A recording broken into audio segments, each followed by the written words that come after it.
भोजपुरिया समाज के हार्दिक अभिनंदन नमस्कार बा। रउआ लोगन के प्रेम स्नेह के दरकार बा।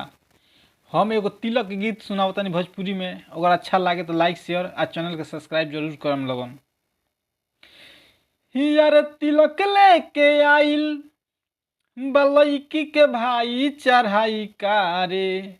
अरे तिलक लेके आइल बलैकी के भाई चढ़ाई कारे।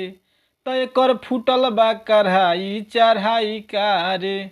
तय कर फूटल बा कढ़ाई चढ़ाई कारे। अरे बर बटे बटुला बाकी में एगो भेद बा।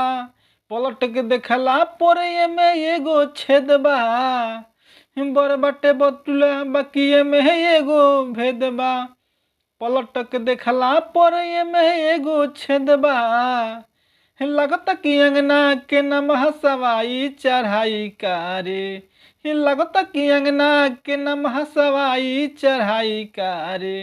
तय कर फूटल बा कढ़ाई चढ़ाई कारे। अरे तिलक लेके आइल बा लौकी के भाई चढ़ाई कारे। तय कर फूटल बा कढ़ाई चढ़ाई कारे। तय कर फूटल बा कढ़ाई चढ़ाई कारे।